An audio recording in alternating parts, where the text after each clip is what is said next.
In a world of magic and intrigue, Odette has experienced 4 rebirths, each with memories of her previous life. Once the only daughter of a duke, she is now a spy for the High Priestess of Darkness. Faced with the rise of her stepsister Rachel, Odette is forced to hide her true identity and secretly manipulate fate. However, as the secrets of the Dark High Priestess are gradually revealed, Odette finds herself caught up in a conspiracy more complex than she ever imagined. Can she break the curse of rebirth and find true freedom? Or is she destined to struggle through this endless cycle? Follow Odette's footsteps as she unravels the secrets of the Dark Temple and witnesses an epic adventure of betrayal, vengeance and redemption.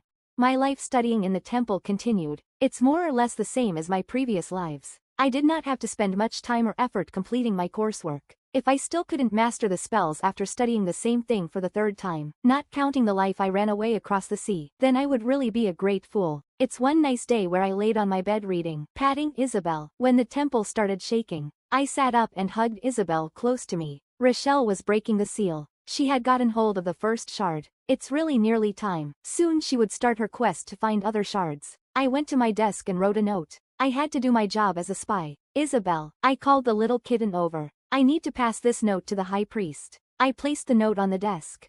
Meow. Isabel jumped onto the desk and placed its paw on the note. Within seconds, the note disappeared into a puff of black smoke. As expected, that's why he asked me to send news to him through Isabel. That's what happened in my second life too. Now, Isabel, stay in this room. I will be back soon. How I wish I didn't have to go out and act surprised. I ruffled Isabel's sleek black fur as I rolled my eyes. Rochelle, do you really have to leave? I asked worriedly. It's my fate, she said with a sacred expression on her face. She was clutching the shards she found in the wind temple with her hands. The shards out there are calling me. I can feel them. She closed her eyes at that moment. It's my fate. I have to help them. You have to help a shattered jewel? I bit back the comment. Rochelle, that's very nice of you. I worried about you. It's a pity I am not more accomplished. If I go with you, I will probably drag you down. But I will support you from afar. I squeezed her hand in support. Odette, don't worry, Henri is coming with me and... She whistled and then a huge white dog tumbled out from the bush beside us. Rochelle bent down and hugged the huge dog around its neck. I met Lucien in the forest near the temple. When I met Lucien, he was nearly dying. Rochelle sobbed. Poor Lucien. Luckily, Lucien is getting better now. I took a brief glance at the huge dog with white fur and blue eyes. Lucien might look like a dog now, but turned out he was under some sort of a curse. He was human. He became another of Rochelle's loyal suitor. Be safe, Rochelle. I waved my handkerchief as farewell. Once meeting Rochelle, I realized I had an increased rate of using my handkerchief. Odette, I will keep you updated, she shouted back as Henri ushered her into a carriage. The huge dog jumped into the carriage to join her and they're gone. I stood there until their carriage was gone from sight and returned to my room. I took out my cloak from my wardrobe. Isabel, let's go on an adventure. If I remember correctly, the first target is the fire temple. We can just wait in the town the temple is situated. I placed Isabel into the crossbody bag I had prepared for her, put on my cloak and headed out to the stable. The priests in the temple did not really care where us pupils went as long as we showed up in the final choosing. Me sneaking out was nothing. They were used to me not staying in the temple since I was young. I had already told Sarah I was going on a quest to find herbs for a potion alone. She would not come finding me for now. I climbed onto my horse and then set out on a different path as Rochelle. This route I was taking would still reach the town where the fire temple was. Just a little bit of detour. I did not want to follow the footsteps of Rochelle. She was sure to attract troubles. If I remembered correctly, she met a prince and a priest of the fire temple on her way there. Nope, not gonna meddle in their mess. It's only now that I could cheat. I never lived till she had collected all the shards. Or if I had, I was on another continent altogether. So I only knew the first 2 or 3 places for sure. The sun was setting when I stopped for rest. I tied my horse to a tree and then started setting up a fire for the night. I placed a thick mat on the ground and then settled down with a sigh. Who would have thought there's a day where spoiled heiress Lady Odette would spend a night in the wild? I was having my dinner of bread and cheese and playing with Isabel when I heard a sound of cawing. Isabel replied with a small tilt of its head and then meowed at a certain direction. In a second, a black carriage appeared on the road. It's a carriage with no coachman, just 2 black horses leading the way. The carriage stopped in front of my mat and then the carriage door swung open. Mind if I join you? Asked the man sitting elegantly in the carriage. After a brief pause I replied with a smile. It's my pleasure, High Priest. I believe you're setting out for the town the fire temple is in? He asked while feeding his crow. I nodded. Why was he here? That's your dinner? He asked skeptically. I looked at the bread and cheese on the mat. I nodded. You're not planning to treat a high priest to bread and cheese, I hope. No, of course not. I smiled elegantly. I picked up the bow and arrows from my horse. I will go and hunt something for you, Your Grace. This lazy priest. I really wondered if he showed up now just so I could hunt and cook for him. Why didn't he just call for his shadow puppets? That's very nice of you. He smiled with something evil sparkling in his eyes. I thought I'd send out my shadow puppets to hunt something. Now I don't even have to use my power. So glad you offered. Now some of the not-so-great memories of dealing with him came rushing back. The memories I had of him before I died in my second life must be too impactful. It must have blinded me. Please wait a moment, Your Grace. I bowed and then turned around to enter the forest. The elegant smile I had just a second before slipped from my face. I was clenching my teeth and rolling my eyes as soon as I turned my back at him. A cold hand wrapped around my wrist. Are you angry? He chuckled. I am just joking. He snapped his fingers as two black shadows drifted into the forest. I glared at him, but a second later I regretted it. I lowered my eyes as I reminded myself once again. He was not the high priest I got to know in my second life. He was the high priest of the god of darkness. In this life I was just his spy and we only met twice. He was not the high priest I could roll my eyes or glare at. If I let you hunt for me, who knew when I can finally have my dinner? He shrugged. My puppets are much more efficient. And now I wanted to strangle him again. I did not want to face him at the moment. I went and take out seasonings I had packed in my luggage. The Odette in her first or second life might not know how to cook, but the Odette who had experienced running away from home and hiding out in a foreign country, she could at least cook something edible. I picked up some more woods from around my camp and sat in front of the fire to wait for the raw meat to come. You are still angry at me. The high priest's face was just an inch from mine when I looked up, his red eyes gazing intently at me. Some scenes flashed in my mind. My cheeks felt slightly warmer, as I scrambled back as elegantly as I could. Don't blush. Odette, you're not Rochelle. No, I am not angry at you, Your Grace. Do you know how to cook? A bit.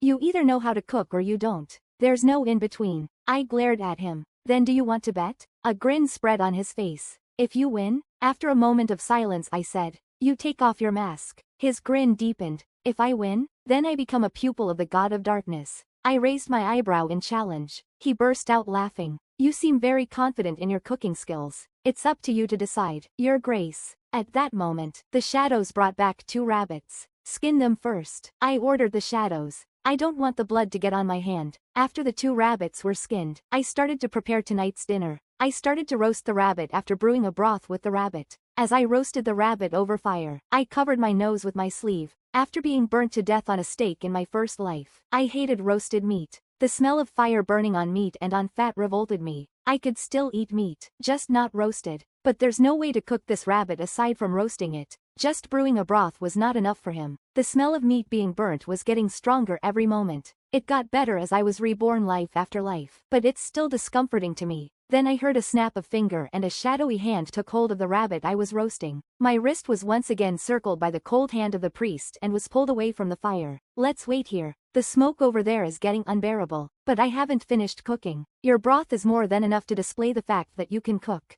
You passed. He nodded solemnly. That's right. I had already given him a bowl of broth while one was roasting the rabbit. Thank you for your acknowledgement, Your Grace. As I have promised. He took off the mask covering most of his face. The face staring at me overlapped with the one in my memories. The way he was looking at me was so familiar with the one in my memories. I had this sudden urge to talk to him, to pour out my loneliness and sadness. I lowered my eyes to hide the emotional turmoil in my eyes. Among all of my 4 lives, he was the only one I could call as my friend. Even though he was bossing me around most of the time, he was the only one I could talk to. But not now. He was not the priest from my memories. I hope I am not that bad looking to the point you're speechless. How long has it been since I last took off my mask? He sank into deep thoughts. He pulled me to sit down on the mat with him and placed a bowl of warm broth in my hands. No, I am just shocked you have a face just like ours behind your mask. I retorted. Oh yes, the old legend that only beasts follow the god of darkness. Quite sure the god himself can't communicate with beasts nor order them to work. He smiled sardonically. Then he asked all of a sudden with a playful grin on his face. Do you hate your popular, well-loved stepsister? Do you hate your popular, well-loved stepsister? He asked in an elegant smile as if he was merely asking if you hated dogs or not.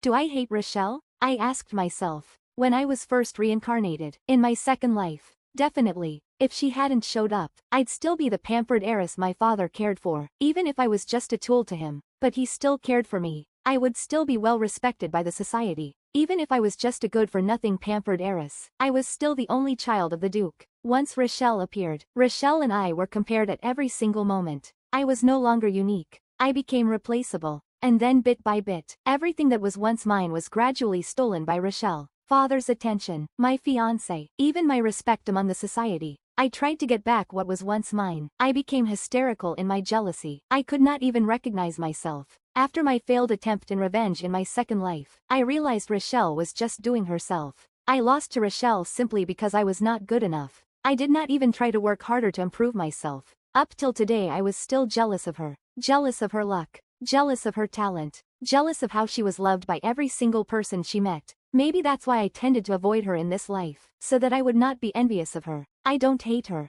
Maybe I did in the past. I just don't like her, I explained while tucking out the thread of my cloak. I can help you in your revenge, he offered. Too bad you don't hate her. He shrugged. Is there something interesting to do? He just wanted to do something to satisfy his bored, twisted evil heart as a priest of darkness. In my second life, he bossed me around to make potions or devil contracts and sold them to desperate people who came kneeling in front of his temple. Well, even though I don't hate Rochelle now, we could still do something to hinder her, I suggested. Just like pranks. Why did I sound like an evil villainess now? Maybe I was really this twisted person who could not see people doing better than me. By obstructing Rochelle, like that time with Lord Hank, Henri and Chris, I felt happy. What an evil twisted person I was. An evil grin appeared on the high priest's face. What a nice idea, Odette. You're really suitable to study in my temple. If you come over, I can even let you take my position. I can't spy for you if that happens. Your Grace. That's true. Don't worry, the offer is always open for you. Same with the revenge. He smiled dazzlingly. Duly noted.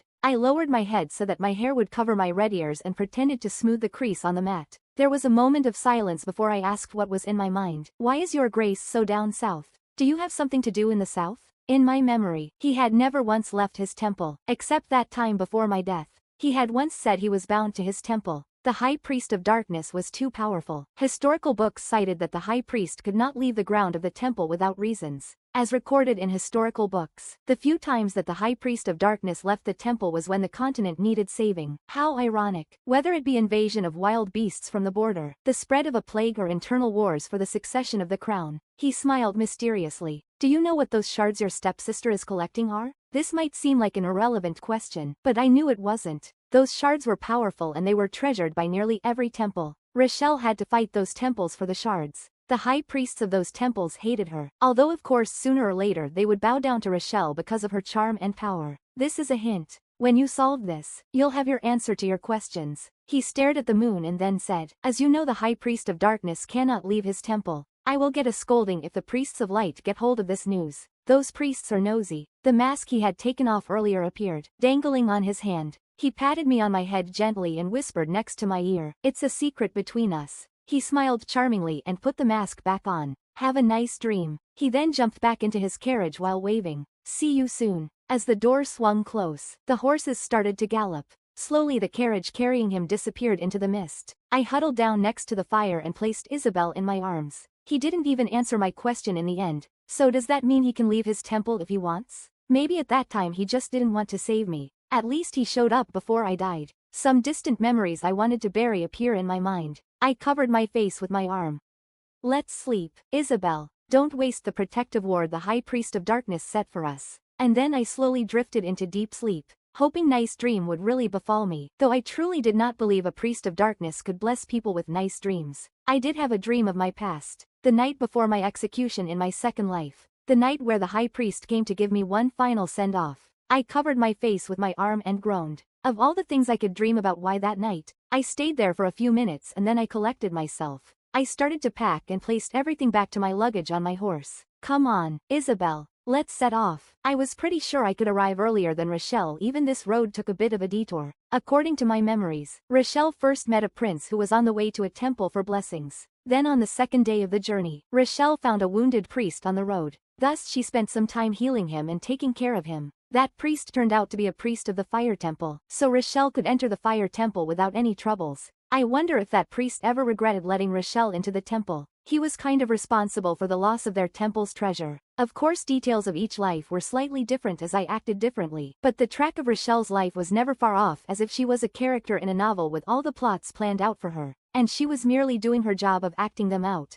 Certain events must happen, meeting the prince and the priest of fire being two of them. While I was contemplating, I arrived at the town the fire temple was situated. I decided to settle down in an inn first and then walked around town. The town where a temple was situated was like a tourist spot. There must be something interesting to see. And I missed shopping without Rochelle's chit-chatting next to me. It's horrendous having an out-of-this-world beauty next to you when you went shopping. The sun was setting when I had shopped to my heart's content. I chose a restaurant for dinner. I occupied a table next to the window overseeing the busy street. I was reading the menu when I heard a noise across from me. Thinking it's Isabel, I looked up to find the high priest sitting across from me reading the menu. I nearly shrieked. "Your Grace, what are you doing here?" I hushed. "Dinner?" he replied with a raised eyebrow. "High priests of darkness are human too. No matter what the myths said I ate." "Yeah, I know that." I closed my eyes and nodded. I knew it's not up to me to say, but judging from him popping up every so often I knew by now he could just slip out of his temple whenever he liked. I said with clenched teeth. "I mean, why are you in the town where the fire temple is situated? If you are so free, you can very well spy by yourself. You don't even need me." "But it's boring," he stated in a matter-of-fact manner.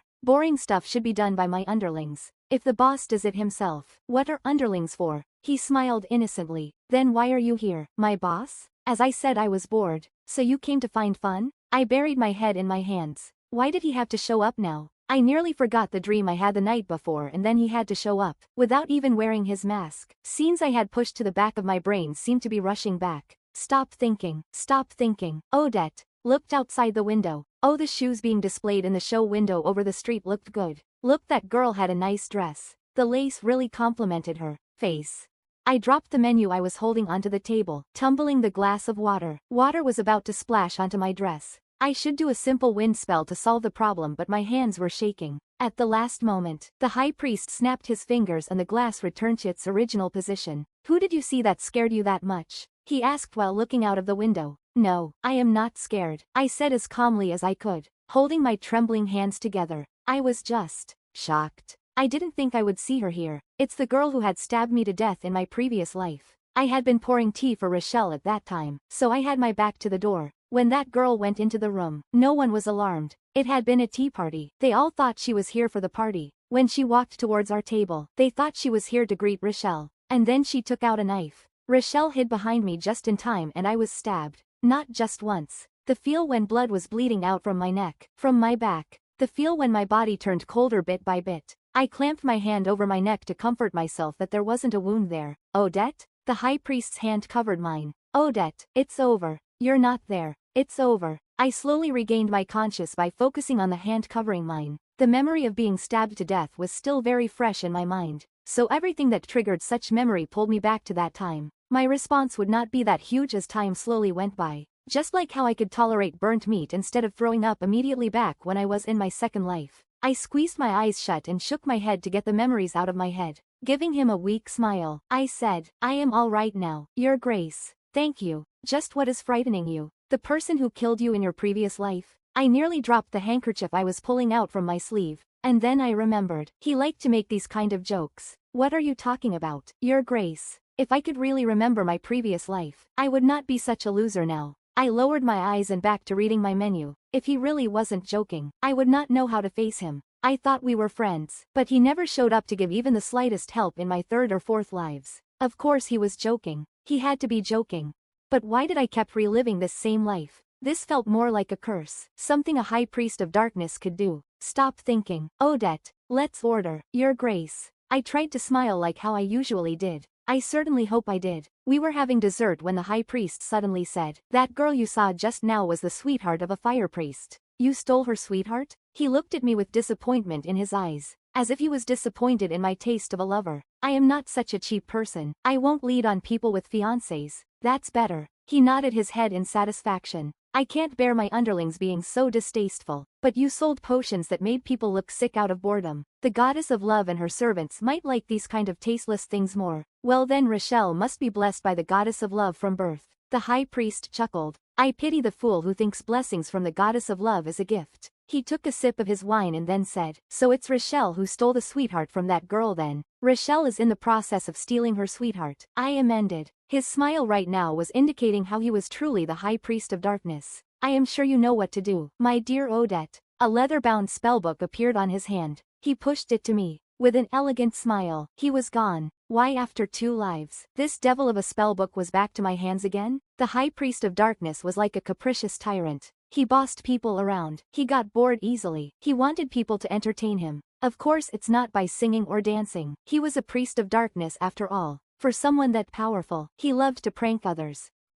It's not really that surprising, as the follower of God of Darkness. According to historical books, the high priest had to be bounded by rules. The high priest of darkness was not allowed to use his power of darkness without a justifiable reason approved by the committee of priests of other gods, to avoid the high priest or priestess doing damage to the continent. He was like a powerful demigod being prisoned in his own temple, so he liked pranking people with next to harmless tricks to pass time, although of course he would not do it himself. Instead he would order people to do it like a twisted priest of darkness he was, just like me now.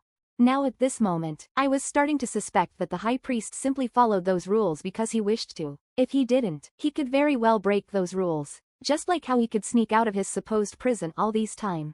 During my second life when I had knelt before his temple and begged for his help, I had been the one being bossed around. That's also why I knew how to make potions that made people look sick and drafting evil contracts. All these were from this spellbook that was now in my hand. Again, let's go back to my room in the inn and study this. To be honest, I did not want that girl to resort to killing people just because her sweetheart left her. But she was clearly not the type like Lady Florence who could let go when she understood her fiancé's heart had really left her. I wonder if there's a way of helping that girl in winning back her lover's heart. That's quite a challenge. There was not a single eligible young guy who had seen Rochelle without falling in love with her, and her fire priest lover had already met Rochelle. If he hadn't, I could just tell that girl to go pick up her wounded lover in the forest. Then that fire priest would not have met Rochelle. Only judging by the fact that even though Lord Hank and Rochelle missed each other in the party, they still bumped into each other on the street. They would probably meet each other sooner or later. I sighed as I turned over another page of the spellbook. On this page it's about a perfume who would make anyone smelling it fell in love with you.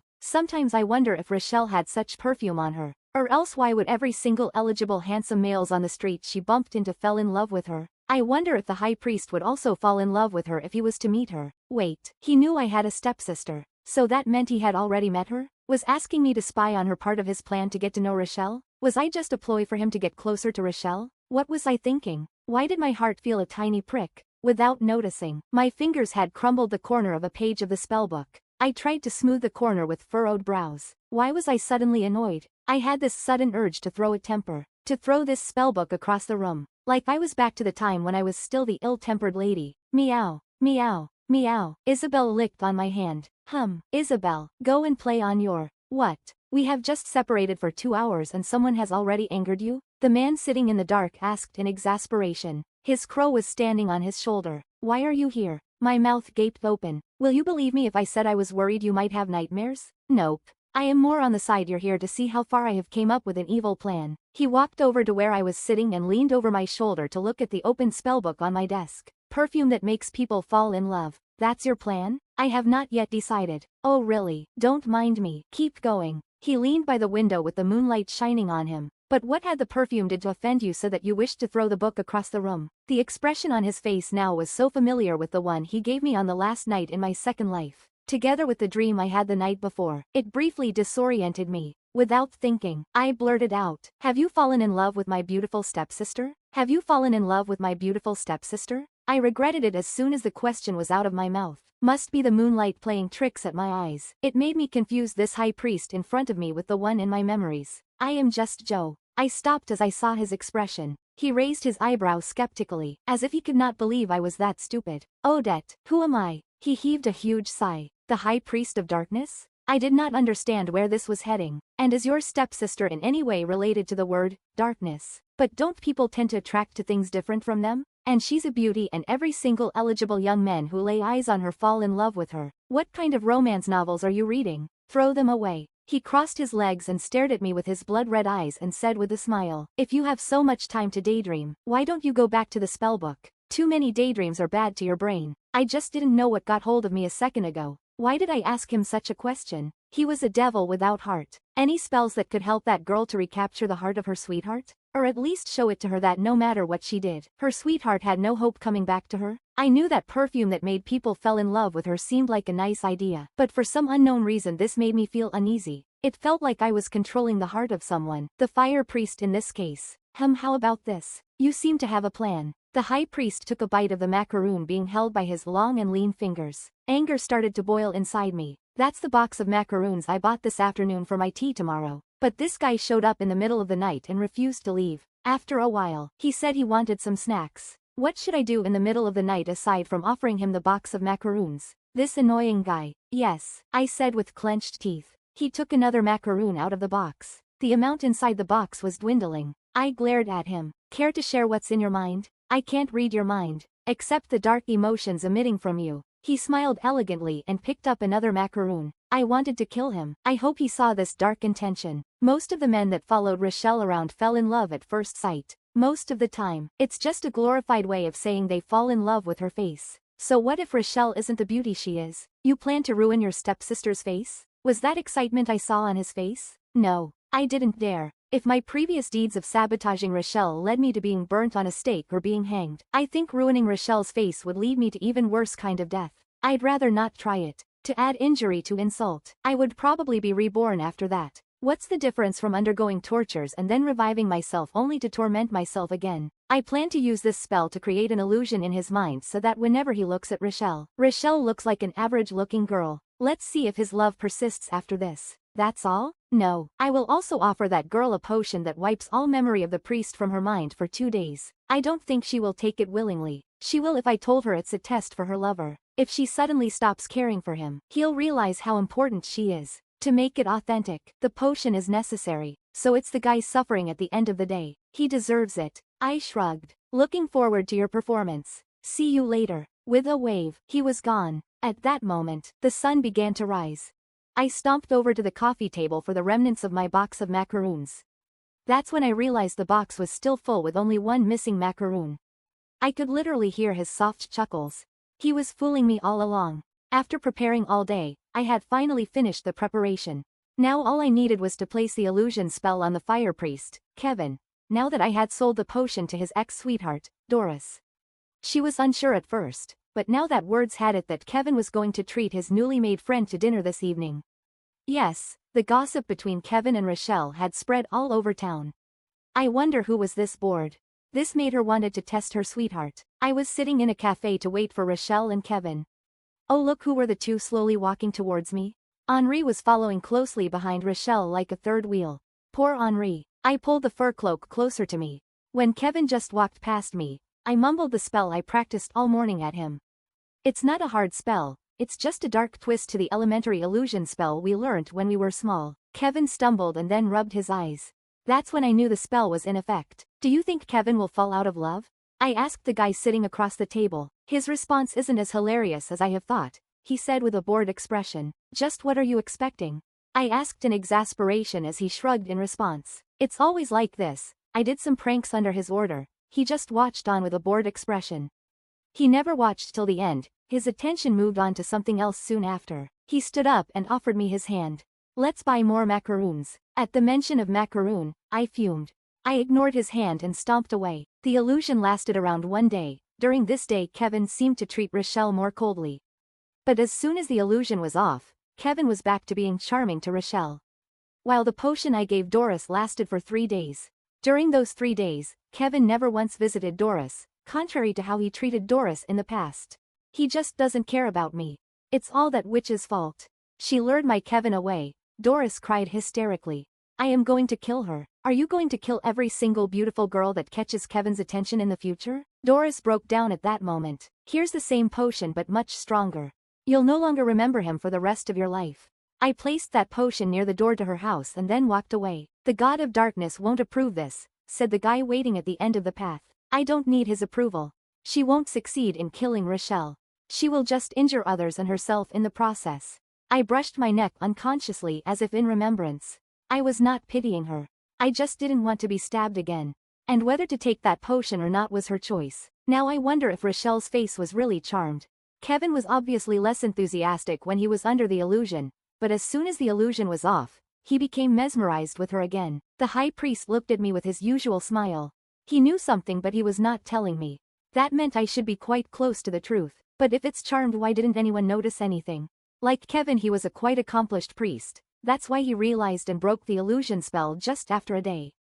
Henri and Lord Hank were also accomplished sorcerers. Do you think mortals know it when gods place a spell on them? He asked mysteriously. I furrowed my brows. Just who was Rochelle? Was he suggesting that some gods placed a spell on Rochelle?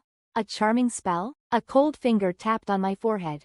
Sometimes it's better to stay out of things that's best not to be involved. I was following him without noticing. We stopped at the top of a gentle slope overseeing the Temple of Fire. It's about time, he said. At that moment, the earth began to shake, just like that time with the Temple of Wind. I lost balance and nearly fell into his arms. Luckily I hugged onto the huge oak tree next to us in the last moment. After a few minutes, I could see Rochelle, Henri, Kevin and a man with silver hair running out of the temple. They took off with their horses and rode out of the town. That man with silver hair must be Lucien, that huge dog Rochelle found just before she set out. 2 down, 3 more to go, the high priest whispered. Just what are those shards? Didn't you hear what I told you just now? It's something I shouldn't stick my nose in, but you already involved me. You asked me to spy for you. You have a point. That's really selfish of me, he grinned. But you must know by now I am a selfish tyrant. He walked down the slope and then he turned around. He looked at me with his knowing blood-red eyes. You'll understand everything when the time comes. I was back at home preparing to attend a tea party celebrating Rochelle's mother's birthday. It was also the tea party where I was stabbed to death in my previous life. No wonder I was caught so off guard. I had never attended this party before in all my first 3 lives. Understandably so, as I hated my stepmother back then. This time I was ordered by my father to come back. In my first 2 lives, I was so vocal in showing my hatred to my stepsister and stepmother that father was afraid I would ruin the party. So he asked priests to lock me in my room back in the temple and then put a spell on the door to prevent me from coming back and ruining the party. This time he ordered me to join to show others what a nice big family we were. I guess I just had to be more careful this time. I hoped Doris wouldn't resort to stabbing people again. I sighed as I touched the protective charm I made just in case. It should protect me from 1 stab. Lady Odette, it's nearly time, Sarah announced. I nodded. Before I went down to congratulate my stepmother, I walked down the corridor and knocked on the door of my father's study. Odette, father said. What do you want? Father, I am breaking off my betrothal with Henri. Odette, he sighed. You know it's not up to you to decide. It's an arrangement between 2 families. He then waved his hand, trying to dismiss me like an unreasonable naive heiress he thought I was. Henri falls in love with Rochelle, father. Do you still want to continue with this betrothal? At the risk of scandals? Risking our family's reputation? I asked while raising my eyebrow. What? He furrowed his brows. Are you sure you're not mistaken? I know you might not like the idea of having a sister, but do you think I made this up? It's my reputation too. After a pause, he said, I'll talk to Henri about it. I also talked to Henri, father. He said he must marry Rochelle. So I came up with a deal, to safeguard our family's reputation. We'll break the betrothal and he can marry Rochelle only after I am married. Then you can still unite both our families, while everyone is happy. The question was if I would even marry someone and whether Rochelle would really choose Henri now that she had so many suitors. But I kept my mouth shut. Father looked at me with questions in his eyes. He tapped his finger on his desk and then finally he said, Henri is the fiancé your mother chose for you, which was no longer mine once he falls in love with my stepsister. I smiled mockingly. He sighed. I will talk to Henry's family about it. That'd be great. Now at your order I will go down to celebrate the birthday of my dear stepmother. I curtsied and then walked out of the room. Now at least one annoying thing was solved. People were buzzing around when I reached the garden where the tea party took place. It would be better if I stayed away from Rochelle. I decided to find my group of acquaintances or just a quiet corner. The truth was, after so many lives, I had become even more introverted. I was never an outgoing person to start with. I was walking towards a group of people when someone patted me on my shoulder. I tensed and gripped the protective charm I made. Odette, I was wondering where you are. I turned around to find Rochelle smiling angelically at me. I was just held back by something not important. I was so worried you might miss the party. She blinked her huge misty lavender eyes. Of course not. Best to stay away from her. But first, Rochelle, where did your quest take you? You look thinner. to the fire temple, but it's all very successful. I met a new friend. He's also in this party. Let me introduce you to him. Rochelle's face blushed at the mention of fire priest Kevin. I tried very hard not to roll my eyes. It's all right. It's all right. We have plenty of time after the party. Where do you plan to go next? I asked innocently, like I was truly caring about her. The shards are calling me to the east where the water temple is situated, she said with her eyes closed. Rochelle, I wish you the best of luck. Now you have lots of guests to attend to. Don't let me hold you back. I waved and then escaped Rochelle as quickly as I could. That fire priest was here. Who knew if his sweetheart was still fixated at him? I didn't want to die again. As for Rochelle, even though I was not there as a shield, all those suitors surrounding her would protect her. I did not worry about her even for 1 second. The party seemed to pass by peacefully. It was dusk. The sun was setting. It was getting closer to the time I was killed in my previous life. I remembered gazing at the sinking sun when I slowly bled to death.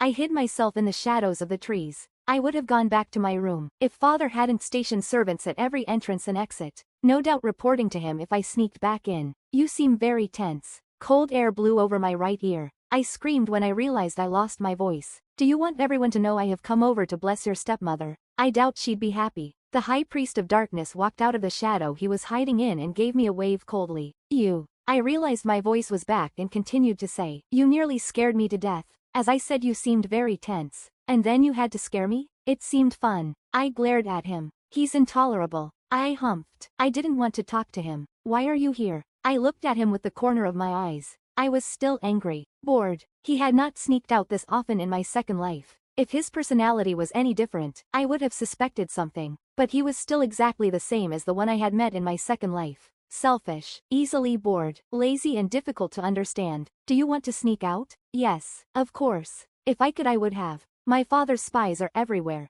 I would have bet he even set up a ward to prevent me from escaping. This huge act to show others we're one big family. I rolled my eyes. Then if you'd excuse me. He placed his hand over my waist and after a blink of my eyes, we're in a place with black marble columns. He immediately released his hand around my waist after that. We're in the Temple of Darkness. I tried to check out every crooks and corners of the temple except him. I hope he did not notice my mildly red face. I would not admit some memories I'd rather stay hidden enter my mind just now. Is this your temple? Yup. He took off his cloak as he walked towards the back of the temple, the cloak dragging behind him. Why did you bring me here? You said you wanted to sneak out of that party, he stated with confusion in his eyes. I grinned. Thank you, Your Grace, for rescuing me from boredom. I gave him a curtsy. We could have a picnic here but unfortunately I didn't steal any food with me. Now that you mentioned it, I want to have tea and cake. Let me show you to the kitchen. Where's the kitchen? I shouldn't have mentioned that. Now I had to bake for this lazy priest? Here. He pushed open the door of a room around the corner. It's a sitting room. He chuckled as he saw my confused face. Just kidding. He poked at my face. With a snap of his finger, a tray with 2 teacups and 2 slices of cakes appeared on the low coffee table. Isabel standing next to the tray, meowing. Isabel, aren't you in my room? I patted Isabel's fur. Isabel licked my fingers and then jumped off the table. Isabel ran out of the room and disappeared into the corridor. Isabel knows where to go, probably finding Blake to play with her. Blake was his crow. The high priest had already occupied a chair with his cloak scattered on the floor. He was looking at the 2 slices of cake, probably deciding which to eat. I'll take the one on the right, Your Grace, if you don't mind. Without waiting for his reply, I took the plate holding the cake I knew he preferred. I beamed at him as I took the first bite. The tea party went by peacefully. Seemed like the ex-lover of the fire priest gave up in the end. After that Rochelle, together with her group of suitors, set out to the east for the shard in the water temple. Rochelle of course successfully got her hand on that shard. However, even with the protection of her suitors, she was injured in the process. The priests in the Wind Temple were afraid that Rochelle and I would bring troubles to them, so they asked us to return home for now until the anger from the Water Temple died down. So here we were again back in our family's estate. It's Rochelle stealing others' treasures left and right, but it's me being evicted from the temple. That's the reality of my life. Rochelle's quest really angered a lot of people, especially the priests from Fire and Water Temples. As for Wind Temple, they had to pretend to be mad at Rochelle, but I knew deep down they were kind of proud that a pupil from Wind Temple was the one that was acknowledged by the treasured shards. Now even the priests from Earth Temple were getting worked up as their temple was the next goal of Rochelle. I knocked on the door to Rochelle's bedroom. Rochelle was my stepsister. If I didn't go visit her when she was injured, bad rumors would start circulating. so even though I didn't want to spend time next to her, I had to go. When I pushed open the door, what entered my eyes was the romantic scene between Rochelle and her silver-haired suitor, Lucian. I wanted to stab myself in the eyes. I knocked, and Rochelle gave me permission to enter. What were they doing? I stood by the door awkwardly, wishing their goodbye kiss would end more quickly. At last Lucian finally walked out of the door after a glare at me. Odette, did you see that? Rochelle hid half of her face under the quilt, with only her large lavender eyes staring at me. Ah, I am so embarrassed. She covered her head with the quilt. All I could do was smiled elegantly and kept my mouth shut. Please don't say, come in, when in truth you're not ready. I cleared my throat and said, are you feeling better? Rochelle nodded, with her face still red. The wound has healed. I am just a bit bored staying in my room all the time. But you had like half a dozen of suitors lining up to meet you? Do you want some books? I suggested like the caring big sister I was pretending. I'm actually reading this. She brought out a huge tome from under her quilt. It was a magical registry recording down all the previous priests and high priests in every temple in the last 500 years. It was like a book of family trees, but involving priests. After this fight with the high priest of Water Temple, I realized I should know more about my enemies. This registry listed out the priests and magic or spells they are known of. That's exciting to know, I said calmly. Yes, you know Father is in it too. That's even more exciting, I said deadpan. I need to be prepared. Not every temple let me get back the shard peacefully. Why do they have to fight? She sighed dejectedly. Maybe because you're taking away the treasure they guarded for years? But I found something interesting, Rochelle said as she flipped through the pages. Really? I knew what was so interesting. I had actually read this huge tome back in my third life before I ran away from home. Look, this page about the priests in the Temple of Darkness. There's only one name, the High Priest of Darkness. Why? Arden. But that was more than 500 years ago. The priests of darkness no longer registered themselves under the sorcerer registry. They are priests of darkness. They don't follow rules. I shrugged. You have a point. Then that made my research even harder. Rochelle frowned prettily. Priests from the Temple of Darkness never attended any social events. No one knows how strong they are. When I thought checking out the registry could help me, it's empty. That's very devious of them. They are called priests of darkness for a reason. And there isn't even a description of the spells this high priest was known of. Very devious of them. Rochelle humphed angrily. Do you think this high priest is still alive? I asked nonchalantly. Of course not. Even though priests are known to live longer, but definitely not that long. As I said, very devious of them. I chuckled. That's why they are called priests of darkness. Exactly. Someone knocked on the door. Seemed like it's time I left this room. Suitors were lining up. I shouldn't occupy so much time of my busy stepsister. Come in. Oh, it's Henri. Rochelle smiled happily. Henri, why are you looking so worried? I am getting better and better each day. Something came up. Rochelle, Henri said anxiously. Those priests from earth, water, fire and wind temples teamed up and pointed fingers at the Temple of Darkness. They said the High Priest of Darkness is responsible for stealing their temple's treasure. But we're not stealing, and it has nothing to do with the Temple of Darkness. The shards need to get back to one again. It's beckoning me. To those priests who spent their lives guarding that shard, you were stealing. But why would they point fingers at the High Priest of Darkness? They said they had evidence. The High Priest was not in the temple on the days we rescued the shards. I don't even know the High Priest of Darkness. Rochelle's lavender eyes were brimming with tears. He had already asked me to spy for him, but he had to sneak out all the time. Now he was caught. Those priests were all talk. He should be all right, right? I squeezed my hands together to calm myself. Of course he's all right. He's the High Priest of Darkness. No, Rochelle said firmly. It's my doing. It has nothing to do with the poor High Priest of Darkness. We have to tell those priests. Henri, help me. Let's go and tell those priests. She stuck out her hands for Henri to pull her up. Rochelle, you're still injured, Henri said worriedly. The high priests of other temples have already joined hand and plan to punish the High Priest of Darkness for not following rules. The High Priests of Darkness is bound by rules. They have already set out for the Temple of Darkness. What? I knew there were rules, but other high priests could punish him if they want. He wouldn't be injured. He was the powerful High Priest of Darkness. I comforted myself. That's not right. Henri, we need to explain ourselves now. Henri. After a deep sigh, Henri carried Rochelle out of her bed and left the room. I started pacing around the room. He was my boss. I should go check him out. That's right. It's common courtesy to check out your own boss. I left Rochelle's room and went to find Isabel.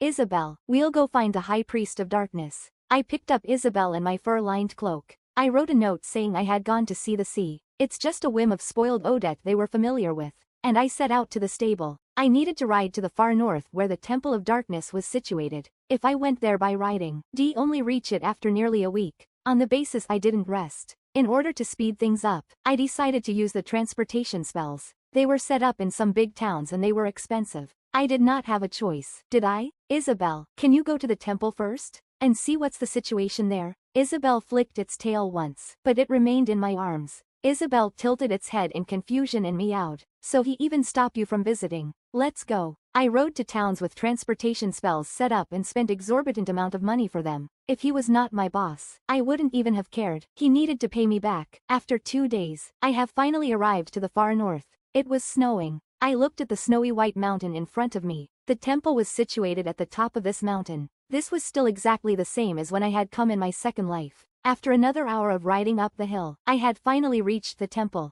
The ground outside the temple was empty. Had Rochelle successfully persuaded those priests that the priest of darkness wasn't responsible for the stealing of the shards, or had they already left after the punishment? Before I could knock on the huge door sealing the temple, it swung open. A long dark corridor leading to the unknown was on the other side of the door. I stepped in. I tried to find my way in this huge temple. After a while I finally found a room with a throne on a dais. Someone with black hair and black robes lined with silver was sitting on it. His mask was still on his face, but his face was paler than usual. His eyes were also closed. He looked more like a statue than a living person. Your Grace? I asked hesitantly. I cleared my throat and asked again. Your Grace? It's your underling, Odette, coming to visit you. The only noise was my voice echoing in this huge room. The man on the throne remained still. Hesitantly, I walked towards the throne. When I was only a few feet from him, I realized he was really as still as a statue. He was not even breathing. Worried, I went over and grasped his hand. It was as cold as ice. Your Grace? I started to shake him with my other hand. Your Grace. I was starting to panic. He wouldn't be killed just like this. He wouldn't be dead. He's the powerful high priest of darkness, bound by countless of rules to prevent him from conquering the world. Among all the high priests, he was the only one being offered the title, demigod, due to his immense power. There was no response from him. Tears seemed to be brimming in my eyes. I wouldn't cry. There must be ways to call him up. Some distant memories appeared in my mind. Aren't you curious about my name? He had asked while playing with my hair. What? Are you finally going to tell me before I die? As a farewell gift? Is your name that horrible that you refused to tell me until now? Dead people can't say anything, so you can trust me. I had joked bitterly. Have you heard of the saying that names have power? Yes. I had been wondering where that was heading. It's an old saying. He smiled like it's some inside joke. Not been used in these 100 or so years anymore. Back then names do hold some power. I had furrowed my brows at that time to try to decode his cryptic words again. Not to you lot anymore, but to me. Names do hold power. His usual smile had returned to his face, and then he leaned forward to whisper a few words into my ear. Like a lover's whisper. I will appear when you call me, he had then said. I am going to be executed tomorrow morning. Sadly, it won't be of use anymore. I smiled bitterly. You're cheating. It's no use to a dead girl. A caw brought me back to present. It's Blake circling near the ceiling. Could I wake him up?